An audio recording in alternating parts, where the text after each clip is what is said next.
Welcome to Business Garage. Welcome to the business feature today. My name is B3. If you've just joined us, you are right on time. I'd like you right now to share this link with friends, family, wake someone up, tell them just get in your bed and get inspired, because we're about to bring you another incredible story of a kingdom business here in Uganda that is going to absolutely inspire you, that is going to wake you up. And for some of you, today is your day of salvation. So call someone, ask them to get online today, because we are about to bring you a story. Every single week, we bring you a story of a kingdom business. And we just bring people here to inspire you so that you can see your journey in their journey. A Ugandan doing business, a believer with integrity. And today I'm so excited to bring you the story of Mr. Julius. I saw another Kamido named Raymond Kabugo from Worship Harvest Gayaza. Before I tell you what he does for business, yes, he's the leader of Oikos, which is missional communities at Worship Harvest Gayaza. Yes. This man is making sure that communities are transformed, and since he took over, there's been a significant growth at Worship Harvest Gayaza in Oikos. They are absolutely leading us all at Worship Harvest in growth, in numbers, in impact. And so we celebrate you, Julius, for helping lead even here in the ministry. But today we are bringing you his story of business from Msingi Poultry Farm. Welcome, Julius. Thank you so much, Pastor B3. So are you the president? Are you the CEO? Are you the founder? Which title are we using today? First of all of them are mine. Founder, president, and CEO. Yeah, I'm the founder and the managing director of Msingi Poultry Limited. Welcome to Business Garage. Thank you. So, we've seen a little bit in the business feature. I'm personally very excited. By the way, I want you to get ready, because this one, he's a very focused man. Yeah. Serious focus is about to hit you. So if you've been praying for grace to focus, tune in and receive impartation. Seriously, that you're going to receive an impartation. So Julius, why don't you tell us your business journey? Is this the first business you're running? How did you, what has been your journey to this point right now concerning business, before you even tell us about beginning the story of Msingi Poultry Farm? My journey has been a very long one. I remember when I was between 5 to 8 years, my mom bought me a bird. And it was nice. You know, when you get something from your mom, the emotion, the love, and the feeling that you have. And I remember it was this brown chicken that had no feathers around its neck. And it was beautiful. I mean, I call these birds ladies, and when people visit my farm, they're like, what's going on in your head? But this is how passionate I am about them. So I remember when I was a kid, I one time asked my mom actually to have that bird staying in my bedroom. Oh, wow. And remember we were sharing this bedroom with my siblings, but thank God she didn't allow that. So in a couple of months, the birds actually had multiplied to over 40. You know, by the time she gave me the bird, it was about to start laying eggs. So indeed, it laid, it hatched, and I had many. I felt nice, I felt cool. I felt like, yeah, I'm the guy at the time. Being young and you have all these birds, all submitting to you, giving them food and stuff like that. So one story, submission, you give them food. You know, we used to you call them. These birds are intelligent. They will know that you like them. They will know that you are the boss. When I get into this farm, there's a noise they make, and everyone will know that I'm the one into that farm. So they know. They are kind of, I don't want to say they're human beings, but they have that level of intelligence of a human being. So yes, when these birds, the number were growing up, I remember one Christmas. You know, Christmas in the village is one of the special days. I do. So my mom walks to me and actually requests me to allow them to at least have 2 of my birds for Christmas. That was big. I say, okay, so my mom wants me to feed this family for Christmas. Forget the fact that she's the one who had given me this bird. Yes. But at that point, I was the guy, I was the owner of this business and the owner of this farm. Yeah. So yes, I allowed, and it felt nice having Christmas on that day when everyone is in their plate had that piece that came from my farm. Oh. And the passion from that time just grew. Yeah. And as far as I remember, everywhere I've been, I have had a bad. Whether I'm working for government, whether I'm in school, I have had a bad somewhere. If I couldn't afford keeping it in the space where I stayed, I would have someone in the village keeping some birds for me. So it has come to a time when my life and birds are inseparable. I just have to have them all the time. So you are these guys who we talk about who would have chicken in rental spaces? I actually had them as well. At some point, I remember I put up a rental unit, worked on it, painted, titled it very well, and everyone expected me to look for tenants. As soon as the rental unit was done, I brought my birds in there. You guys! To me, they deserve the best, just like anyone else. And to tell you the truth, they actually give much better returns than the rental units. I'm not saying don't invest in there because I do, but they gave me much better returns than probably I would have got from the tenants. I mean, you don't have to remind them of rent. It's true. Yeah, you don't have to quarrel with them, ask them of anything, keep your house clean. They just eat, and they give you what you want in return, for as long as you're taking good care of them. But anyway, when I was a kid, that was the story. But somehow, along the way, I diverted a bit. I remember I did some rabbits. I know many of us here and people watching could have done this when we were a young kid. And of course, we had so many things, the wild cats coming in to attack those rabbits. That wasn't nice. I think I didn't stay for so long. Then sometime around 2006, I invested in a warrage business. Warrage, you know, guys? I invested in a warrage business. Of course, that time I'm not giving my life to Christ, so I was in that world. A couple of us friends, we put money in warrage business, and it was working. We even took the product to the market, and people were buying, but I think we are not ready. Someone could say that Jesus didn't want that business to prosper. So we are selling. We even had a couple of staff, but these guys just let us down. They would go sell products and then just eat the money. We didn't build any systems. For us, we just got into manufacturing and put stuff out there. So in just a year, I was tired of it, and we closed it. I didn't go back to doing that. Again, I got back to my birds. Started, failed.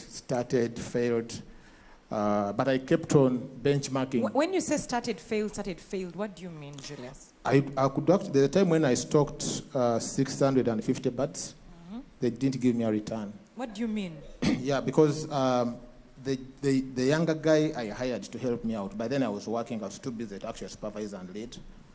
And I think I'd not mastered the skill of hiring people to do work for you and supervise them effectively. I want to believe he did his best, but that his best was not good enough for us to survive in the business. So those birds just didn't work out, and indeed, all the money I'd invested in went to waste. After a year, I got back. The good thing, I was working, so I could save money. There's this friend of mine who's a vet doctor. I talked to him about it, said, no, this is a great stuff. So I put up a house. I gave him 20 million to go and get me cages. Shortly after I'd given him the money, he got into politics. So I think the money went into politics, and he did not deliver the cages. Did he win the election, at least? Actually, he lost. Hey. So he lost the elections. I think he had borrowed money from a couple of clients. So when these goods came, the clients chose not to give him these goods. And among those were bio cages. So the cages didn't come. I went crazy. I was mad about him. To be truthful, I arrested him, put him in a bit. And when I was arresting him...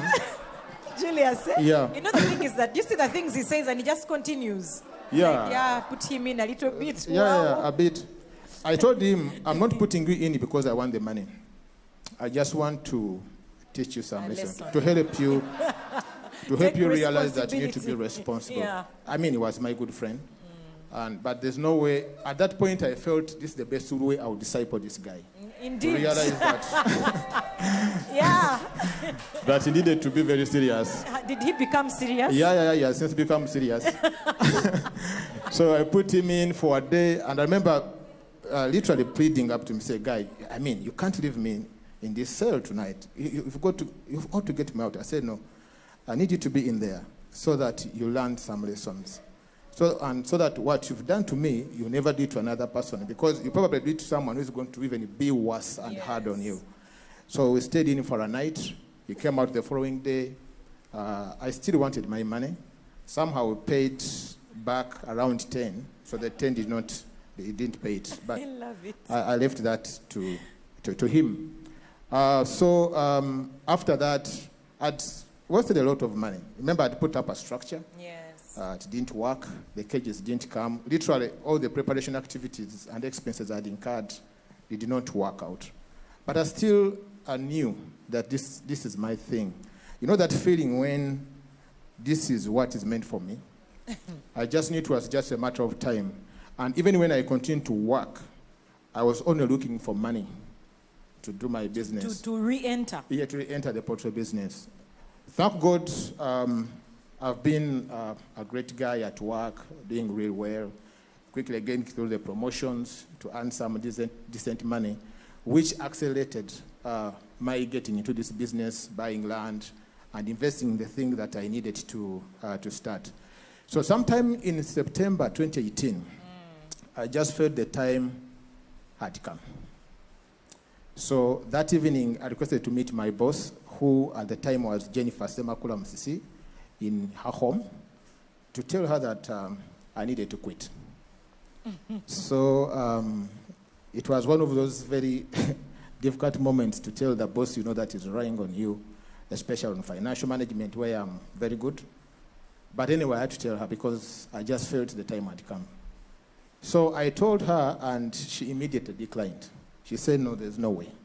You're not going anywhere, and we are still doing a lot of work in the city. You're managing well, you're leading very well, and we need you here. And of course, she was a great boss. Jennifer to me was more of a mom, and she has continued to support me, mentoring me and coaching me even in my business right now. She gave me lots of ideas. So I had to obey. So I stayed on. But thank God, this is going to sound weird. In December 2018, the same year, she offered to resign. So as people were sad about her departure, her leaving, for me, I was in the victory. Yeah. Because I felt that this is it. As soon as she walks out, Yeah. I'm out of this place. Yes. Of course, I could not go at the same time. I had to wait for a couple of months because I didn't want it to look like as if it's a mass kind of exit for everyone that was working with her. And indeed, after 6 months, sometime in July, around 8th, very early in the morning, on a Thursday at 6 a.m., I put in my resignation to the executive director. And 6 a.m. Yes. But by the time I did that, in December 2018, I started Msingi with 200 parts. Yes. With how many? 200 broilers at the time. Yeah. That's how Msingi was birthed. And here we are. So here you were, Julius, with a good job, okay, that was secure, paying you really well. You had tried and failed and tried. And what got you to the point where you thought the best thing to do is to quit my secure job and go and give all my time, because you're a family man. You're married, you have children, you have people you support beyond the children. So what brought you to this? What brought you to the point where you believed that the best thing to do was to give up what was secure at the time in terms of income and get into a space where you had not had success yet? First of all, my wife was very mad. She just couldn't believe.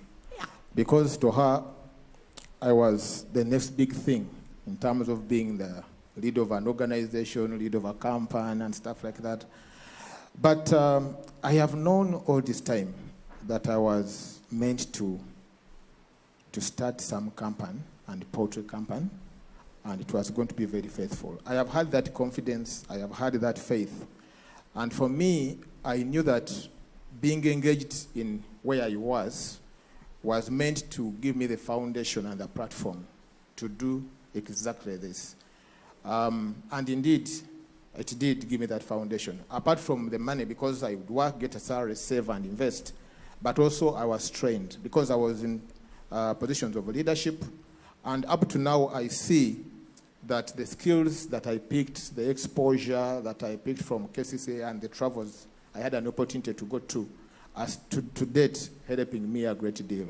I must say that in addition to God, that experience is playing a very, very big part in terms of making it easy for me to grow.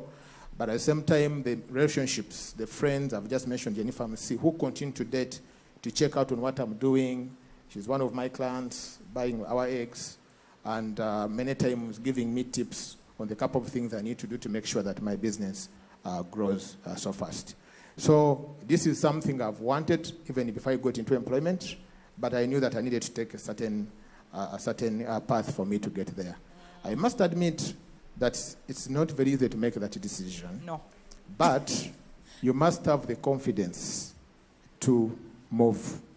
You must have the confidence. You must have the faith to make that step, and then you fight on. Yeah. So for you, what I'm hearing is that you also had some form of, at least you had a discipline, saving, investing. So there was a cushion. It's not that you just woke up one day and said, there's nothing, but let's enter and see what happens. But so you get in, you start with 200 birds. This is in 2019. 2019, because 2018 you quit. December 2018. You started. Yes, when I was still working. With 200 birds. So what has that journey been like? Right now, where are you? How many people are you employing? Give us a few numbers in terms of growth. What's happening right now at the farm? First tell us that before we get into the future. How have you grown in terms of how many people you're employing, how many birds you have, your client base, how much you're producing, how many the customers you're serving, but also some of the things that have happened to help you grow in this season, because it's not 2 years, is it? Approximately 2 years now. Approximately, it will be 2 years soon. Yes, so talk to us, Julius. Yeah, right now, we are growing well. We have approximately 4,000 birds. 2,400 of them are laying. 1,500 one month old now. They'll join the laying party in Feb. The laying party, yeah. You guys. Yeah, laying is a party for us. So in Feb 2021, they'll join. Our production is 67 trays per day. And sometime in Feb... 67 trays 67. per day? Yeah. Yes, sir. Sometime in Feb next year, that will grow to 110 per day. And how many are those in a week? That is 770 trays. A week? A week, with a revenue, because a tray approximately goes for 10K per tray. So that's where we are. Our revenue currently is around 21 millions per month. That's what we get. And we employ 10 people right now. We employ 10 people. Yeah. Wow. Yeah. So I had asked you earlier, do you feel like I feel like you're such an organized mentally in terms of finance? Because tell us a little bit about where you see Msingi farm in that. What's the future? What does the future look like? The future is big, very big. I've already started preparing some guys to take over in the event that I'm not here. That's how visionary we are. By December next year, the short term, we'll have around 5,000 birds. And we have a production of around 165 trays of eggs per day. And our revenue annually will be around 600 millions. But in the next 5 years, we purpose to have around 200,000 birds. We've got some land already that we are trying to pay up, around 2.5 acres. By the way, this farm is sitting on half an acre. So when we get 2.5 acres, that tells you how many numbers that we are capable of and we intend to buy more land to make sure that we grow, much bigger. But we see ourselves, having 1 million birds. To be precise, 1,080,000. That's the target we've given ourselves over the next 10 to 15 years. Because 1,080,000 will give us a revenue, if they're all laying, a revenue of 100 billions per year. That's how it works. Did you say millions or billion? Billions per year. So that's what we've set ourselves, and we know exactly how much money we need to put that together because we have done the costing. The other thing... Studio audience, are you there?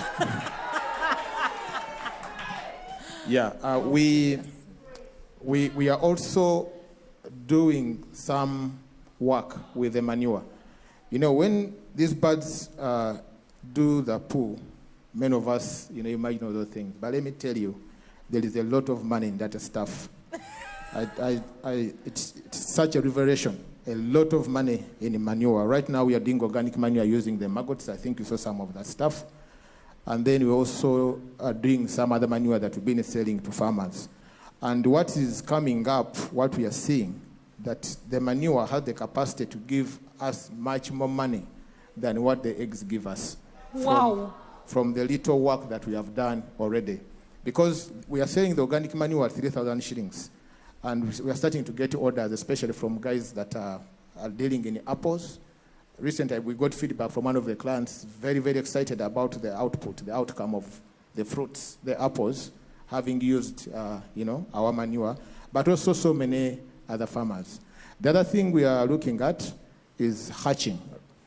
The 1,500 birds we have, we imported them from Belgium. The 2,400, we imported them from Kenya. That's very unfair to Uganda. And we know that we have the capacity to actually do this. So in the longer term, we are keeping our tabs on that as well. We should be in a position to hatch these younger birds and give them to farmers within the country and eventually within the region, and who knows, maybe the world. As a result. Yeah. The other thing is value addition. We've already tested our eggs. We can actually do powdered eggs. We've done some of it, but I must admit we're not moving so fast in this area because we need a lot of investment. So we want to first consolidate the gains that we've managed to put together over the last 2 years, and then start looking at how we invest into that area as well, and then we bring that product on board. But right about now, we are supplying the whole of Gayaza area. We are now moving to Chanja as we come nearer to you guys who are in town. And also, we are supplying a number of supermarkets that are within the same area. Sometime in August 2019, we are only supplying Magere. Wow. Only Magere. But now we've crossed. We're crossing. We're really crossing. We are opening up so many markets. And it's exciting. It's really exciting. Yeah. I just want to share that we've done nothing in this industry. How I wish many people could actually join this industry. We've already inspired about 80 people who have joined, and they're making money out of poultry business. But I've done some reading. In China, they earn $140 billion from poultry in China. A year? Yes, a year. And they employ 70 million people in this industry. So remember, they are highly automated. Yes. So imagine what this can actually do. I have done some simple math. The country that eats egg the most in the world is Japan. Each Japanese eats 320 pieces of eggs per day. No wonder they live longer. Per day? Sorry, per year. Which is which is an average of a piece per day. Each Japanese. So if you want to know, among other things, where they live longer, eggs have been a major part in helping them achieve this. So if we just get each Ugandan to eat an egg per day, it's very nutritious. By the way, it has vitamins B12, B2, it has minerals, iodine, iron. There's an organization that's actually promoting the use of eggs, especially in sub-Saharan Africa and South Asia, to fight malnutrition in the world. That's another story probably for another day. But anyway, if we can get each Ugandan to eat a piece, the revenue that we can get, the 45 million, the revenue that is the potential revenue we have in this industry, is 4.7 trillions Ugandan shillings, which is around 20% of our national budget. And the market is so huge. It's so huge. We just can't get... Yeah. Julius, please forgive me. It's just your level of focus, knowledge. Like, I feel like I want to go and join the farm because... Please join. No. My goodness. So you've looked at this national level, international, local, you know, the 1-year plan, the 5-year plan, the 10 years, the national plan, the percentage of the national budget we could cover if all of us ate an egg a day. Ladies and gentlemen, you need to eat an egg a day to support the national economy. For me, your passion, and I think someone also on the online garage, by the way, guys, you can ask questions, you can start engaging us right now, but that there is something so powerful about a mix of passion and knowledge. You understand that it's not just that you're passionate, you are also growing your knowledge and learning and then the focus. You know, I think that you're the kind of guy that Apostle Mose would like to have around him. You make me think of him. This is how he is with the things that he's passionate about. But earlier on, you were telling me about some of the power of coaching, the power of having, you know, so talk to me about some of the things that you'd say to a business leader that, yes, beyond your passion and skill, what else would you say that you feel is so powerful and important to help one grow in their business and in their thinking and in their ability to, you talked about also exposure, experiences beyond, you know, going outside of your zone as a business leader. You talked about strategy earlier. So if you could just a little bit talk about some of the things you think are key for a business leader to be able to expand. What has helped you to think the way you think, Julius? Yeah, you said coaching. You can't do the things on your own, regardless of how intelligent you think you are. You need the people you bounce on ideas to guide you, to give you insights, especially in areas that you're not in a position to see. One of the people that have been keen in my life during this business is Chris Kawesa. He has been such a support. I was until recently a member of Magere MC. It has been amazing. I have a couple of coaches, and I'm getting more coaches to support me because the dream is quite very big. Yeah. But the other thing I need to mention is as a leader, you have to grow. Another thing that have helped me a great deal is Harvest Institute. Woohoo! Yes. One of my greatest weaknesses was reading books, let me tell you this. I remember one time Chris asked me, which book are you reading? And I looked like as if I wasn't even available. I wasn't in that space. I was not reading books. But with Harvest Institute, this skill is developing. And I've started reading books. I am discovering so many things. Recently I've been reading Doug Howard Miller's books, Loyalty and Disloyalty. I've just read The Mega Church. So as I was thinking about the church, after the church I would just put the Mega Msingi. Hey! The Mega Msingi. Then Loyalty has taught me how to know that your staff are loyal to you. Wow. So you just have to read, you just have to grow, you just have to be there. The other thing is purpose. You just can't go into a business when you're just, not having a reason, the why you're there. You must have a reason. And that purpose will keep you in check, will keep you on track. So even when you talk to your coaches, they'll be aligning you. They'll be asking you questions that make sure that you're in line. And maybe lastly, the confidence. I know competences are very important, but you must have the confidence to be in your business and stick in there. Then along the way, you start working on the confidence. When I moved into this business, I didn't have all the competences that I need. I still had the competences, yes. And even now, I don't have all the competences that I need to run it effectively. But I had the confidence. I'm now working on the competences to make sure that I'm better, I can lead more effectively than I've led before, and then lead this business to where it's supposed to be. So there are so many others. You must plan, you must have a product. Our product is unique. When we got in there, guys were doing all sorts of things. Okay, not all sorts of things. They're doing eggs, but they didn't mind so much about what they bring to the market. For us, we said our yolk is yellow, period. And it is yellow. It is yellow. Please. So we sell more at least the same price. But even when COVID struck, for us, we did not suffer the same way they did suffer because our product was being looked after by the clients. So you have a unique product, and if your product is great, you're going to have profits, and then you can put that profits back for your business to grow. Wow. I told you were going to be educated in focus.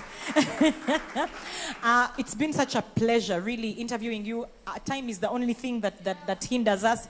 But you have so much, for me, your passion, your humility, your focus, your knowledge is such an inspiration. And for the business, people are asking, how do we venture into poultry? I think you can ask for an appointment and pay for that information. But today what we are doing is telling you the story of Julius Kabugo and the Msingi farm. And right now I'm going to welcome the leader of Business Garage and a business partner with Julius Kabugo, Mr. Chris Kawesa, to take it on from here. Chris, welcome. Thank you so much, Pastor B3. As usual, I'm also overwhelmed. Yeah? Julius, thank you so much for sharing your story.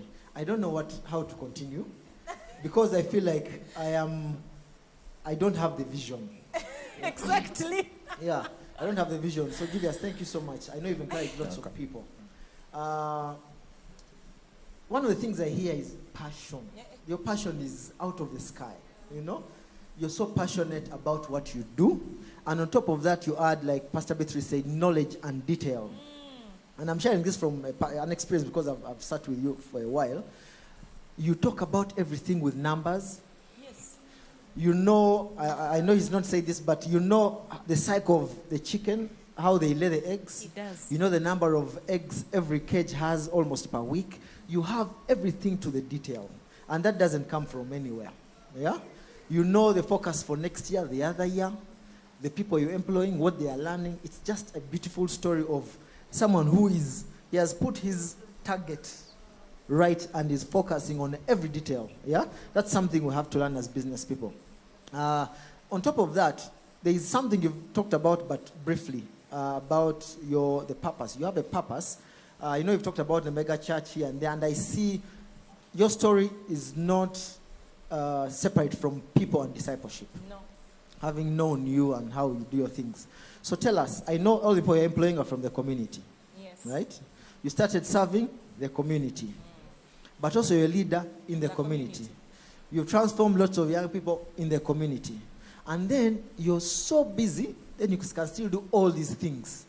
Yeah? And everything you do is about people and empowering them in finances. You're part of circles. I don't know how many circles you're leading. You're part of our Maisla. You're part of a leadership group at Worship Harvest Gayaza. How, I will not use the word of H, but how do you do that? Your passion, your people, you're too focused on everything, and it's all about, it's God-centered, if I can. Your purpose, as much as you went to school and still did all these finances, you've come back and aligned yourself to a certain purpose. Tell us more about that. Your purpose related to your business. Yeah, first of all, my life is about people. I can't stand it when someone is not getting better, especially when I can do something about it. I've always been a mega capacity leader in a way. Even when I worked at KCC, I was running the KCC Football Club. In addition to so many others that... And that is when it thrived. That's when we started winning cups. Of course. And in addition to so many things underneath. But I work a lot through people. One of the things that I check out is I don't employ someone who's doing one thing. Yes. And if you come when you're doing one thing, I give you 3 months to make sure that you start doing something. So you employ busy people? Yes. I employ busy people. And I just want to advise business people, don't employ people who can do just one thing. You'll be disappointed. For some reason, they seem to have a lot of time. Yes. For some reason. They seem to be so available. But I can tell you the results will be different. But the guys who are too busy, one of my employees has a company, which I pushed him into starting. He has clients, but also he has to come and serve, and he's one of my leaders, and he's one of the most effective. Yeah. Another just invested into mobile money recently. He earned money. Yesterday, he honored me with some 10K. That was nice. When you got some money, you know. But I'm trying to make sure that all of my workers are doing more than one. So, in a nutshell, I lead through people. And I focus on how I get these people to be better, to grow, to be more competent, to do much better, and to be better individuals. And again, I empower a lot. I do empower. There are times when I don't spend even a week in that farm, but I have no doubt everything will be done just the way I need it to be done. So I train you, I give you everything I need, I give you standards, I give you performance standard. We do a performance evaluation every Monday. So you come and present and tell us what you've done and what you're going to do in the subsequent week. So that has given me a lot of freedom to do so many other things. And indeed, there are so many circles I'm leading. I don't know whether I know the number in my head, but there are quite a number. And it's also transforming so many people, giving them cheap credit, and their businesses are picking up. And lastly, I think the best space I've led in for the last 3 months has been Oikos. I've never led people that are not paid. Yeah. So this has taught me another lesson, but also I've learned a lot. Worship Harvest is, the pastors, of course, especially the one I work with, is very, very aggressive and very bold. I used to apologize a bit to especially people you're leading. You start thinking, how am I going to put this one? When you're writing some message, you have to first think through this message, how this person is going to feel. This space has taught me that if you're going to lead and lead effectively, you're going to be bold. Yeah. If you're not bold, you're going to settle for much less than what you can possibly do in the long term. So, our Worship Harvest, Gayaza, to be specific, is actually, I'm not helping them. They are helping me become a better leader, and I'm not about to quit that space until I'm probably sacked. Wow. Great. People are celebrating your wife online. Yeah. Peace to Kutumide. So she has been a massive support. Obvious. Massive support, yeah. So tell me about people still. You want to get people better. Tell us about how you can help people out there like your story. They want to be part of those millions of eggs produced per week. How can we jump onto that bandwagon? How can you help us to be part of that business or start our own businesses so that we can tell the story the way you're telling it? First of all, I have a team that I've developed, and each member of my team has capacity now to effectively run a farm and manage it. Wow. So far, we have inspired 8 farms that have started, and people are making money, and we're going to continue doing this. Just get into our space. We have all the details. Poultry business is not just about the eggs, by the way. We have a finance department, we have a marketing department, we have a sales department, we have production, we have manure, we have some urban farming, of course, on a small scale. So, and I have leaders in each and every department. So there's more that meets the eye, but of course, we can't get everything right here. But we are in Magere. At any time you wish, please come and visit, and we can guarantee you that we are going to give you everything that can help you. But one thing I want to mention, there is money in agriculture. Let no one tell you otherwise. Of course, we are brought up in this system where we think agriculture is data space, and obviously we've always grown food for, rather, we've been involved in agriculture for food subsistence. I know the president has been coming out on this to encourage us to go into commercial. But there is money. The only thing you need to do is to be professional, to lead well, to do things the right way, like other businesses are doing it. We are doing what other businesses are doing, to be organized, build systems, develop people, empower them, and encourage them to do things the way things are supposed to be done. And the results are incredible. They're incredible. And the returns as well, they are nice, they are great. And maybe lastly, with our business, our cash cycle is minutes. By 4 p.m., we have harvested our eggs. By 6 p.m., the money is in the bank. Yes, and people are waiting. The eggs that are being laid today were booked yesterday or a couple of days ago. That's how sweet it is. You don't have to go and look for people to give you, chase payments and stuff like that. No. The market is there, and the market is so huge. So get in, let's do this. The cash conversion cycle is it positive? It's positive. Eh? So your money comes in before you deliver the product. Yes, Powerful. sometimes it does. Sometimes you get it right at delivery, Awesome. and they give it to you. Yeah. Julius, thank you so much. So friends, you cannot go where you've not been. Yeah? You cannot go where you have not been. And that's what I see for Julius here. He's gone ahead of his business already. He knows where he wants to go, the people he wants to employ, the numbers. He has all the figures. So you cannot go where you have not been. That's my takeaway. And of course, that comes along with passion.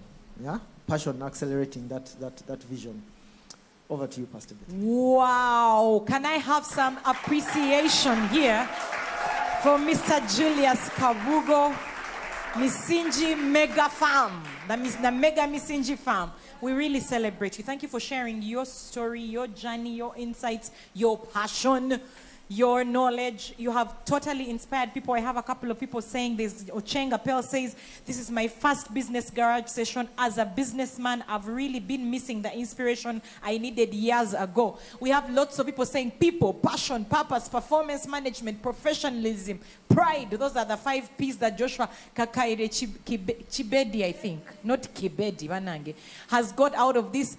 Friends, you can rewatch these episodes on our YouTube, on our Facebook. They will be there for you. You can share the link to inspire someone today. Thank you so much for joining us. And I know that some of you who are watching today have never made a decision to follow Jesus Christ. You heard that some of the turning points in Julius' story was meeting and making Jesus Lord of his life. He will give you ideas. He'll give you focus. He'll change your life. And I'd like to give you that opportunity right now. It's so easy. The Bible says that if you believe in your heart and confess with your mouth that Jesus Christ is Lord, just like that, you're born again, just like that. So I'd like you to just say this simple prayer after me. Say, Lord Jesus, I invite you into my life to be my Lord and Savior. Take my life and do something with it. In Jesus' name, amen. If you prayed that prayer, you are born again, and we would like to help you make sense of the journey and connect you to a missional community, a family that is going to help you grow. There's a number on your screen, 0775642449. Call that number, send a message, we will connect with you, or even write a message right on our page right now, and someone will be with you. Thank you so much for joining us, friends. This was another session of Rebuilding Businesses. Join us next week for another session of Business Garage.